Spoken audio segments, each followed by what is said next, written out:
2025ರಲ್ಲಿ already 2 ತಿಂಗಳು ಕಳೆದಿದೆ. ಈ 2 ತಿಂಗಳಲ್ಲಿ ಕನ್ನಡದ 55 ಸಿನಿಮಾಗಳು ರಿಲೀಸ್ ಆಗಿದೆ. ಇದುವರೆಗೂ ಒಂದೇ ಒಂದು ಸಿನಿಮಾ ಕೂಡ ಹೇಳ್ಕೊಳ್ಳೋ ಅಷ್ಟು ಥಿಯೇಟರ್ ಅಲ್ಲಿ ಓಡಿಲ್ಲ. ಸಿನಿಮಾ ನೋಡೋಕೆ ಜನ ಥಿಯೇಟರ್ಗೆ ಬರ್ತಿಲ್ಲ ಅಂತ ತುಂಬಾ ಕಡೆ ಸಿಂಗಲ್ ಸ್ಕ್ರೀನ್ ಥಿಯೇಟರ್ಗಳನ್ನ ಮುಚ್ಚಿದ್ದಾರೆ. ವಾರಕ್ಕೆ 8ರಿಂದ 10 ಸಿನಿಮಾಗಳು ರಿಲೀಸ್ ಆಗ್ತಿವೆ, ಅದು ಕನ್ನಡದಲ್ಲೇ. ಎಷ್ಟು ಅಂತ ಜನ ನೋಡ್ತಾರೆ. ಥಿಯೇಟರ್ಗೆ ಜನ ಬಂದ್ರು ಅದು ಸ್ಟಾರ್ ಸಿನಿಮಾಗಳಿಗೆ ಮಾತ್ರ ಸೀಮಿತ ಆಗಿದೆ. ಸ್ಟಾರ್ ಸಿನಿಮಾ ರಿಲೀಸ್ ಆದ್ರೆ ಮಾತ್ರ ಜನ ಥಿಯೇಟರ್ ಕಡೆ ಬರ್ತಾರೆ. ಹಾಗಾಗಿ ಕೆಲವು ಸ್ಟಾರ್ ಸಿನಿಮಾಗಳು ರಿಲೀಸ್ ಆಗ್ತಿವೆ. ಕಳೆದ ವರ್ಷ 10 ಕನ್ನಡ ಸಿನಿಮಾಗಳು ರಿಲೀಸ್ ಆಗಿದ್ವು. ಈ ವರ್ಷ ಆಲ್ರೆಡಿ ದರ್ಶನ್ ಅವರ ನಮ್ಮ ಪ್ರೀತಿಯ ರಾಮು ಚಿಂಗಾರಿ ಕೂಡ ರಿಲೀಸ್ ಆಗಿದೆ. ಅಪ್ಪು ಮಾರ್ಚ್ 14ಕ್ಕೆ ರಿಲೀಸ್ಗೆ ರೆಡಿ ಇದೆ.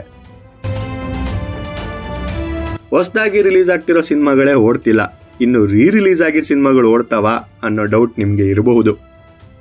ಫ್ಲಾಪ್ ಆಗಿದ್ದ ಸಿನಿಮಾ ರಿಲೀಸ್ ಆಗಿ ಹಿಟ್ ಆಗಿದೆ.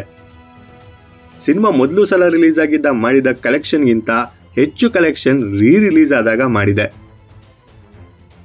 ಇವತ್ತಿನ ಈ ವಿಡಿಯೋದಲ್ಲಿ ಹಾಗೆ ರಿಲೀಸ್ ಆಗಿ ಹೈಯೆಸ್ಟ್ ಕಲೆಕ್ಷನ್ ಮಾಡಿರೋ ಟಾಪ್ 10 ಇಂಡಿಯನ್ ಸಿನಿಮಾಗಳು ಯಾವ್ಯಾವುದು ಅಂತ ನೋಡೋಣ. ನೀವಿನ್ನು ನಮ್ಮ ಚಾನಲ್ಗೆ ಸಬ್ಸ್ಕ್ರೈಬ್ ಆಗಿಲ್ಲ ಅಂದ್ರೆ ಸಬ್ಸ್ಕ್ರೈಬ್ ಆಗಿ ಸಪೋರ್ಟ್ ಮಾಡಿ.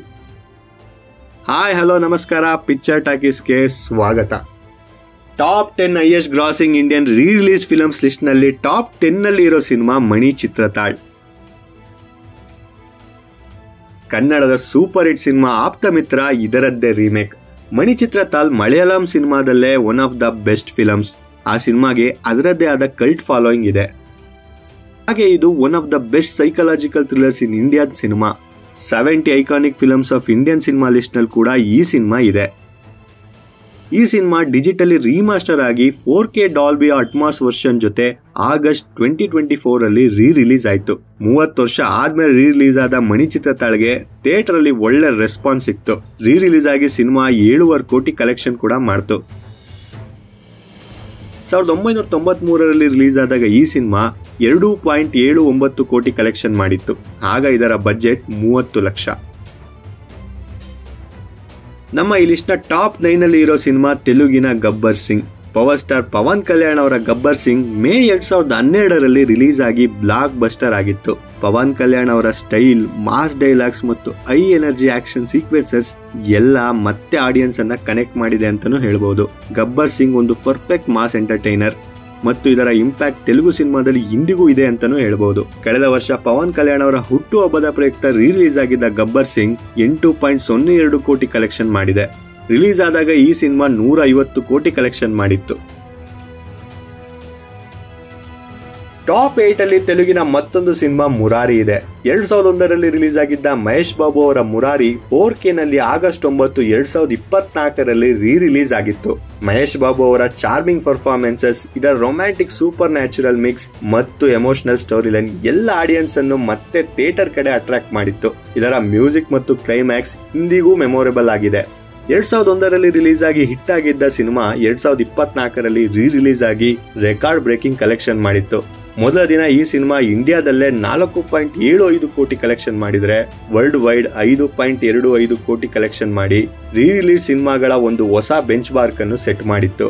ಮುರಾರಿ ರಿಲೀಸ್ ಆಗಿ ಒಟ್ಟು 8.5ರಿಂದ 8.9 ಕೋಟಿ ಕಲೆಕ್ಷನ್ ಮಾಡಿತ್ತು.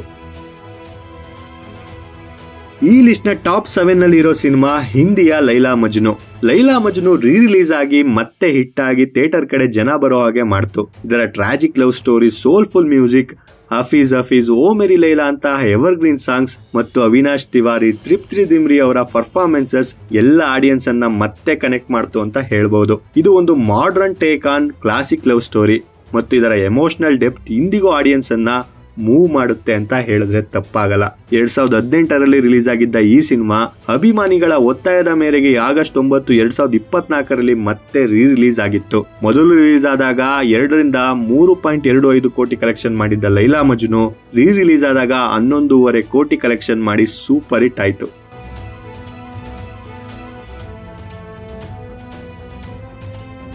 ಟಾಪ್ 6 ಅಲ್ಲಿ ರಣಬೀರ್ ಕಪೂರ್ ಅವರ ರಾಕ್ ಸ್ಟಾರ್ ಇದೆ. ರಾಕ್ ಸ್ಟಾರ್ ರಿಲೀಸ್ ಆಗಿ ಮತ್ತೆ ಹಿಟ್ ಆಗಿದೆ. ರಣಬೀರ್ ಅವರ Jordan role, A R Rahman ಅವರ ಮ್ಯಾಜಿಕಲ್ ಮ್ಯೂಸಿಕ್, ಸದ್ದಾಹಕ್, ತುಮ್ ಹೋ, ನಾದ ಪರಿಂದೆ ಹಾಡುಗಳು ಎಲ್ಲರ ಬಾಯಲ್ಲಿ ಈಗಲೂ ಸಹ ಇದೆ. ಹಾಗೆ ಸಿನಿಮಾದಲ್ಲಿ ಇರೋ ಇಂಟೆನ್ಸ್ ಎಮೋಷನಲ್ ಸೀನ್ಸ್ ಮತ್ತೆ ಆಡಿಯನ್ಸ್ ಅನ್ನ ಕನೆಕ್ಟೂ ಮಾಡಿದೆ. ಇದು ಒಂದು ಕಲ್ಟ್ ಕ್ಲಾಸಿಕ್ ಸಿನಿಮಾ ಅಂತಾನೆ ಹೇಳ್ಬೋದು. ಇದರ ಥೀಮ್ ಆಫ್ ಲವ್, ಪೇನ್ ಮತ್ತು ಸೆಲ್ಫ್ ಡಿಸ್ಕವರಿ ಇಂದಿಗೂ ರಿಲೇಟೇಬಲ್ ಆಗಿದೆ. 2011ರಲ್ಲಿ ರಿಲೀಸ್ ಆಗಿದ್ದ ರಾಕ್ ಸ್ಟಾರ್ ಮೇ 17, 2024ಕ್ಕೆ ಮತ್ತೆ ರಿಲೀಸ್ ಆಗಿತ್ತು. ರಿಲೀಸ್ ಆಗಿ ಸಿನಿಮಾ 10ರಿಂದ 12 ಕೋಟಿ ಕಲೆಕ್ಷನ್ ಮಾಡಿ highest grossing released Indian films list ನಲ್ಲಿ ಟಾಪ್ 6 ನಲ್ಲಿದೆ. ಮೊದಲು ರಿಲೀಸ್ ಆದಾಗ ಈ ಸಿನಿಮಾ ವರ್ಲ್ಡ್ ವೈಡ್ 110 ಕೋಟಿ ಕಲೆಕ್ಷನ್ ಮಾಡಿತ್ತು.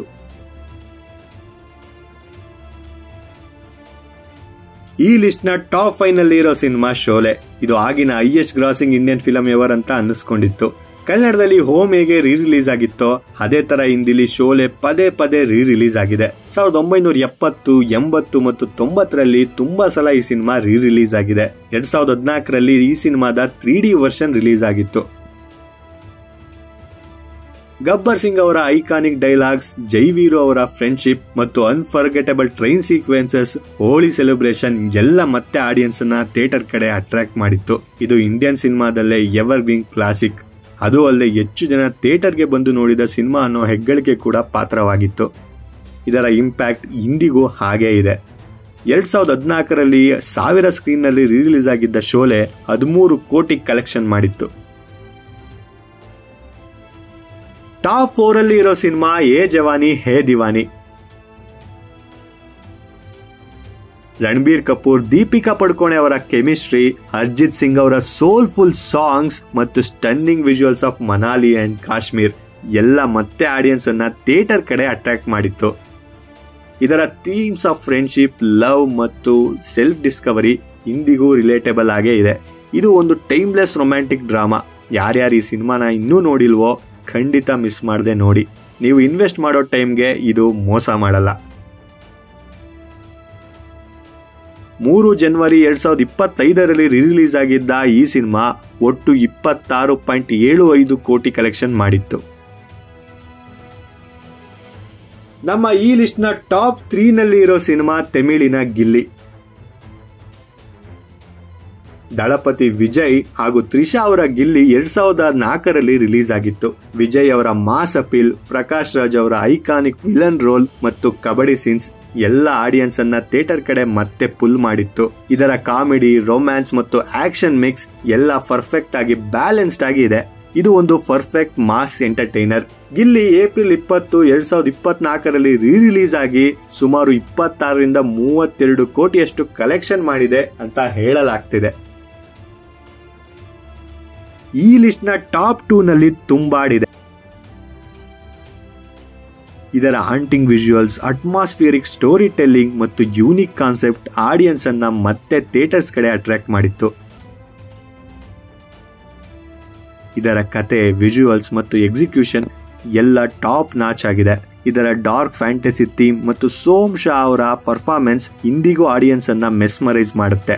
ತುಂಬಾ ರಿಲೀಸ್ ಆಗಿ ಒಳ್ಳೆ ಕಲೆಕ್ಷನ್ ಮಾಡ್ತು. ಬರೋಬ್ಬರಿ 38 ಕೋಟಿ ರೂಪಾಯಿ ಕಲೆಕ್ಷನ್ ಮಾಡೋದರ ಜೊತೆಗೆ ಸಿನಿಮಾ ತಂಡಕ್ಕೆ ಒಳ್ಳೆ ಲಾಭ ತಂದುಕೊಡ್ತು. Top 10 highest grossing Indian release films list ನಲ್ಲಿ ಟಾಪ್ 1 ನಲ್ಲಿ ಇರೋ cinema Sanam Teri Kasam.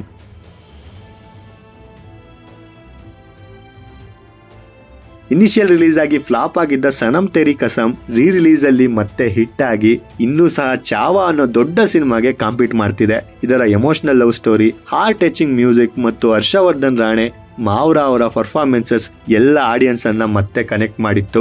Some times cinema late ಬ್ಲೂಮರ್ಸ್ ಆಗಿರುತ್ತೆ ಮತ್ತು ಇದು ಅದರ ಬೆಸ್ಟ್ ಎಕ್ಸಾಂಪಲ್. ಇನ್ನು ಈ ಸಿನಿಮಾನ ನೀವು ಥಿಯೇಟರ್ ಅಲ್ಲಿ ಎಕ್ಸ್ಪೀರಿಯನ್ಸ್ ಮಾಡಿಲ್ವಾ?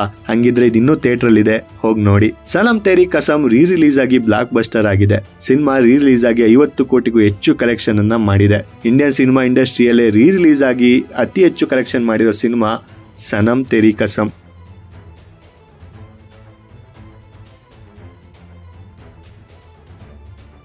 ಅಂದ ಹಾಗೆ ಪುನೀತ್ ರಾಜ್ಕುಮಾರ್ ಅವರ ಅಪ್ಪು ಸಿನಿಮಾ ಅವರ ಜನ್ಮ ದಿನಾಚರಣೆ ದಿನ ಮಾರ್ಚ್ 14ಕ್ಕೆ ರಿಲೀಸ್ ಆಗುತ್ತೆ. ಯಾರ್ಯಾರು ಕಾಯ್ತಾ ಇದ್ದೀರಾ ಈ ಸಿನಿಮಾನ ಥಿಯೇಟರ್ ಅಲ್ಲಿ ಎಕ್ಸ್ಪೀರಿಯನ್ಸ್ ಮಾಡೋಕೆ ಕಮೆಂಟ್ ಮಾಡಿ ತಿಳಿಸಿ. ಇದೇ ತರ ಸಿನಿಮಾ ಬಗ್ಗೆ ಇಂಟ್ರೆಸ್ಟಿಂಗ್ ಕಂಟೆಂಟ್ ಗಳ ಜೊತೆ ನಾವು ನಿಮ್ ಮುಂದೆ ಬರ್ತಿರ್ತೀವಿ. ನಮ್ಗೆ ಸಪೋರ್ಟ್ ಮಾಡಬೇಕು ಅನ್ಸಿದ್ರೆ ಈಗಲೇ ಸಬ್ಸ್ಕ್ರೈಬ್ ಆಗಿ.